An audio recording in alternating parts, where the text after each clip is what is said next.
Vote हमारा EVM तुम्हारा, अरे वोट हमारा ईवीएम तुम्हारा, बैलेट पेपर लाना होगा, ईवीएम को भगाना है, ईवीएम को हटाना है, ईवीएम चोर गद्दी चोर, ईवीएम चोर गद्दी चोर, ईवीएम चोर गद्दी चोर, बाबा साहेब अम्बेडकर भीमराव जिंदाबाद, पेरियार रामास्वामी नायकर जिंदाबाद, राष्ट्रपिता ज्योतिबा फूले जिंदाबाद। हमारे साथ मौजूद है वर्तमान बहुजन मुक्ति पार्टी के आगामी प्रत्याशी विजय कुमार कुशवाहा जी। आइए इनसे हम बात करने का प्रयास करते हैं। ईवीएम हटाओ, बैलेट पेपर लाओ, तो उसी के आधारित पर जो है आज धरना है। और बैलेट पेपर जो चोरी होता है, हम बहुजन लोगों का हर चीज़ का जो हिस्सेदारी होता है, हिस्सा नहीं मिल रहा है। और उसमें जो है लगभग लोग मनुवादी लोग उस पर जो है 30% लोग जो है इस पर हावी हैं। और बैलेट पेपर से क्या होता है कि बैलेट पेपर और आने के बाद हमारे बहुजन का जो है उसमें हिस्सेदारी मिल सकता है। और ईवीएम के खिलाफ जो हम लोग धरना दे रहे हैं, ईवीएम में जो क्या होता है कि उसमें जो है चोरी किया जाता है। हम लोग बहुजन लोग को वोट देते हैं, लेकिन वो जो है चला जाता है ऊपर वाले लोग को, जो उसमें चोरी करके वो हमेशा जीतते रहता है। उसी के खिलाफ हम लोग जो है धरना कर रहे हैं। जो ईवीएम हटाओ, बैलेट पेपर लाओ, उसी के बारे में हम लोग हैं। बहुत बहुत शुक्रिया सर। अपना परिचय दीजिएगा। मेरा नाम राम विनय शर्मा है। जी। मेरा घर बड़िएग है। मेरा विधानसभा मटिहानी 144 है। किस उद्देश्य से आप लोग धरना दे रहे हैं? उद्देश्य मेरा यही है, जब देश एक है तो सब व्यवस्था एक होना चाहिए, असमानता नहीं रहना चाहिए। देश की जनता त्राहिमाम कर रहा है। अगर देश की जनता से हमारे नेतागण को प्रेम है तो चुनाव करने का कोई ज़रूरत ही नहीं है। जिस तरह से मोबाइल सबके जेब में है, तो मोबाइल से सब चुनाव आयोग कांटेक्ट कर दे और उसमें मैसेज आए कि हमने फलना को वोट दिया, ताकि जनता संतुष्ट हो जाए। ऐसा ना हो कि लोग में उग्र हो जाए लोग।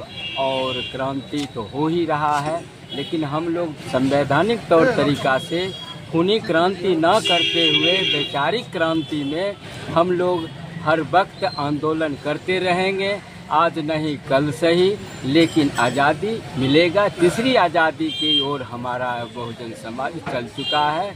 इसलिए सभी नेतागण से मेरा आग्रह है कि अब वक्त रहते सोच विचार कीजिए, अन्यथा जनता का हुजूम आप नहीं रोक पाइएगा। इतना ही कह करके मेरा वाणी खत्म होता है। जय संविधान, जय बाबा साहब, जय रामास्वामी नायकर जी। धन्यवाद। धरना का क्या उद्देश्य है आज? सर, धरना का हमारा यही उद्देश्य है, जब हमारा वोट हम किसी को देते हैं तो वह हमारा वोट का एग्रीमेंट नहीं होता है। जिस दिन हमारा मौलिक समस्या का एग्रीमेंट, अगर कोई भी प्रत्याशी हो, अगर वह हमारा समस्या का एग्रीमेंट करेगा तो वह हमारा समस्या एनी टाइम सॉल्व होगा। बल्कि ये ईवीएम से जो बनी हुई सरकार है, ईवीएम से लगातार धांधली कर करके हम लोग को, जनता को खुलेआम मारने की तैयारी हो रहा है। तो मुख्य मांग आप लोग का क्या? तो हमारा बैलेट पेपर है। जैसे हमारे बाबा साहब ने संविधान लिख के ऐथराइज किए हैं, उसी प्रकार से हमारा एक बैलेट पेपर ऐथराइज होना चाहिए चुनाव के लिए। जो उसमें कोई भी हमारा वोट लेने के लिए आएंगे तो उसमें विषय वस्तु लिखा हुआ रहेगा, मगर बिना विषय वस्तु को वोट हम डालते किसी और पे हैं, चला किसी और पे जाता है। इसी लेकर हम ईवीएम पे विश्वास नहीं करते हैं। बैलेट पेपर से चुनाव होना चाहिए। बैलेट पेपर से चुनाव। परिचय देते हुए विस्तार से बताइए आज धरना का क्या उद्देश्य है? मेरा नाम शंकर मल्लिक हुआ। मैं भीम मिशन गायक हूँ और मेरा उद्देश्य है जाति आधारित जनगणना, जो कि जाति आधारित जनगणना पूरे भारत में हो जाते हैं। उस आधार पर हम लोगों को हक हिस्सा मिलना चाहिए। दूसरा मुद्दा है, हम समझते हैं मनुस्मृति आज की डेट में ईवीएम मशीन है जो कि हमारे जनता लोगों को वोट चोरी कर लेता है। वोट में 8 अक्टूबर 2013 को सुप्रीम कोर्ट को जजमेंट आया हुआ है जो कि ईवीएम से चुनाव जो है से गलत होता है। तो हम लोग ईवीएम को बदलना चाहते हैं, बैलेट पेपर को लाना चाहते हैं। यही मेरा मुद्दा है। सर आप अपना परिचय बताएं। परिचय मेरा हुआ, मैं वर्तमान में बहुजन मुक्ति पार्टी का प्रदेश उपाध्यक्ष हूँ और उस पद पर मैं निरंजन पटेल के रूप में मुझे चयन। लगातार चरणबद्ध आंदोलन कर रहे हैं, इसका उद्देश्य क्या है? लगातार चरणबद्ध आंदोलन ये हमारे बावन मिश्राम साहब का जोरदार संघर्ष का संकेत है। इसलिए जो है चरणबद्ध आंदोलन के माध्यम से आज से नहीं 2013 के पूर्व से ही ये चला रहे हैं। और खास करके यह जो लोकतंत्र का जो है हत्यारा ईवीएम मशीन, इसके बारे में मैं थोड़ा तकनीकी बात बता रहा हूँ। जो उनका दिया हुआ स्टेटमेंट बावन मिश्राम साहब का बहुजनों का बहुजन भारत में 2018 के जो है नागपुर में जो है उस किताब में जो छपता है उसमें उन्होंने कहा है कि ईवीएम मशीन में एक इलेक्ट्रॉनिक रिकॉर्ड होता है। उस इलेक्ट्रॉनिक रिकॉर्ड में जब मतदाता बटन दबाता है उसका मत जो है वो इलेक्ट्रॉनिक रिकॉर्ड में जमा हो जाता है। और इलेक्ट्रॉनिक रिकॉर्ड का फंक्शन है उससे जो है वोट को जो है मत को जो है डिवाइड अलग नहीं किया जा सकता। यह उसकी विशेषता है।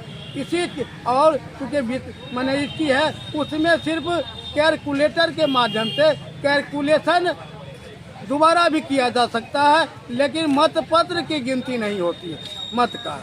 ये ईवीएम मशीन में घोटाला का मेन आधार है। क्या मांग है आप लोग का? हमारी मांग है कि हमारे बावन मिश्राम साहब ने जो इसके खिलाफ में ईवीएम के खिलाफ में 24 अप्रैल 2017 को जो उन्होंने सुप्रीम कोर्ट में जजमेंट उनको मिला है वह आधा अधूरा मिला है। मात्र 50% 50% वीवीपैट का जो है मिलान करने के पर्ची की गिनती का मिला है। और लगातार उन्होंने 2019 में ही अपील कर दिया है कि हम जो है 100% का आवेदन दिए थे और सुप्रीम कोर्ट में का मैंने टिप्पणी है कि ईवीएम चूँकि पहले 2013 में जो जजमेंट आया था ईवीएम मशीन से पारदर्शी नहीं है। और बावन मिश्राम साहब ने तर्क दिया कि ईवीएम मशीन से पहले हमारे देश में एटीएम आया।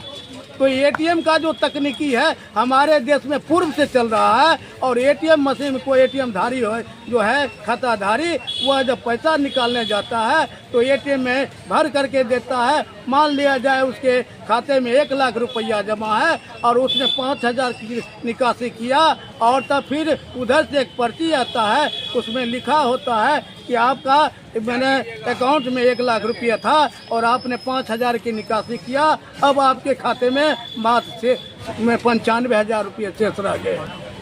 तो मतदाता देखता है कि और महसूस करता है कि मेरा मैंने एटीएम मशीन में मेरा जो है सही रिपोर्ट आया। उसी प्रकार जब यह तकनीक पहले है एटीएम में वह भी ईवीएम मशीन के जैसा ही है। तो वही एटीएम मशीन के जैसा ईवीएम मशीन से भी पर्ची निकलने का व्यवस्था हो सकता था, लेकिन वोट चोरी करके शासन करने का जो यह गंभीर जो कैरेक्टरिस्टिक मैंने सोच है गुलाम बना करके रखना है। हम शासन करते आए हैं, इन लोगों पर हम शासन करते रहेंगे, इस सोच के तहत जो है। और सती पूना पैक्ट सबसे बड़ा आज जो राजनीति में एजेंट और दलाल किस्म के नेता पैदा ले लिए उसका जो है मात्र कारण है पूना पैक्ट, जिसमें जो है अंग्रेज हमको दिया था कि दलित वर्ग का लोग और मुस्लिम समाज के मतदाता को नागरिक को डबल वोट देने का अधिकार रहेगा और वो अपने से अपना प्रतिनिधि का चुनाव करेंगे। और वहाँ गांधी जी ने पूना के यरबदा जेल में आमरण अनशन लाद दिया।